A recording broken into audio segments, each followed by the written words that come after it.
Hello guys, welcome back to Coding for All Full Stack Web Development course where you can learn full stack web development from A to Z. It doesn't matter either you are a beginner or you are a pro. You will still get benefit from this course. If you are a beginner, you will become pro. And if you are pro, you will learn something new or at least will revise what you have already done. So let's start with our new lecture where we are going to proceed with CSS and we will end with a quiz. What we will do now that we are going to take this to a next level. So what that next level will be, let us see now. This is our, now we are going to add a new image. How are we going? Again back to Emojipedia and just for example face blowing a kiss, simple kissing face. Or what is this? Is there something that we can, okay, kiss. So now just copy the image address again. Here is kissing image, Control V, Control S. Let us go back to our side. Okay, so see, why is this happening? You have labeled it once at image, and every time you add a new image, obviously with the same tag, it will have this color, the background color yellow and the width of 120 px.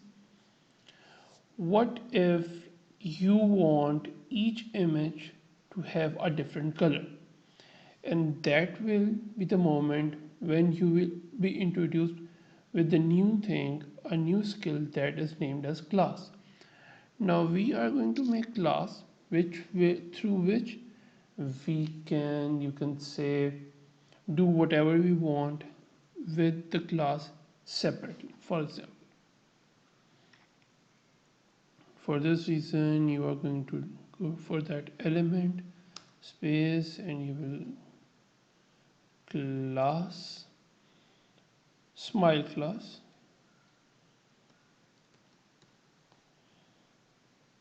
or simple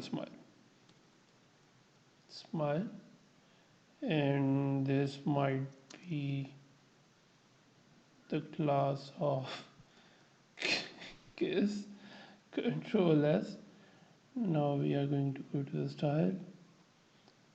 For example, now in order to represent the class in CSS version, you need to put a full stop and then write the name. For example, smile. The other one is kiss. Why don't we just copy paste this thing? Okay, so something, oh, okay,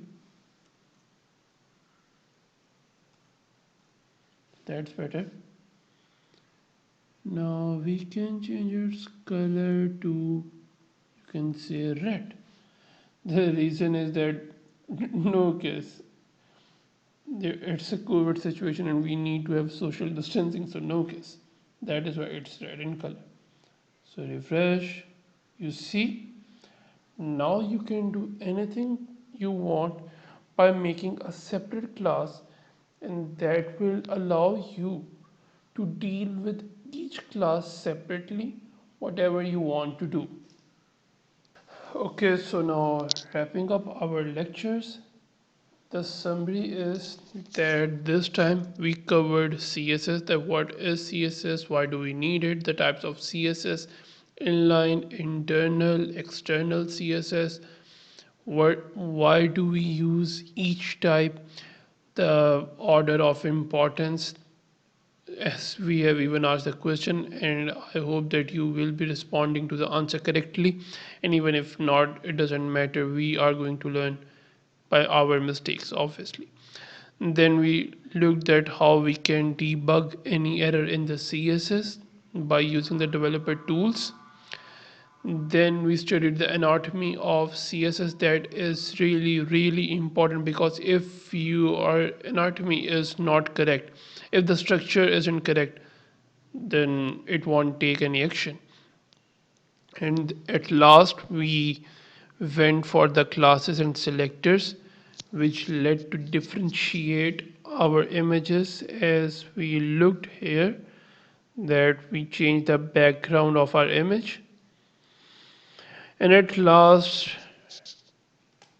there's a quiz waiting for you. So it is going to be a short quiz, obviously, and I will be providing you with the link in the comment section below. Go for it, test your knowledge, test your skills, test your memory. And before going to the quiz, I would recommend you to view all the lectures, all the 4 lectures, even if it's more than 4, it doesn't matter. And I must say that at least go through all the lectures once, practice it, and then go for the quiz, so that it may become really fruitful for all of us. And obviously, and I would like to, all of you, whosoever attempt the quiz, I would love that if they mention their marks in the comment section below. Obviously, it will be a motivating factor for me as well as for other viewers. And obviously, we will learn with each other. And I hope that you all have enjoyed the lecture, and we will be meeting with each other next week too. So take care of yourself, like, share, subscribe, and keep learning, keep growing. See you next time. Take care and good luck. Bye.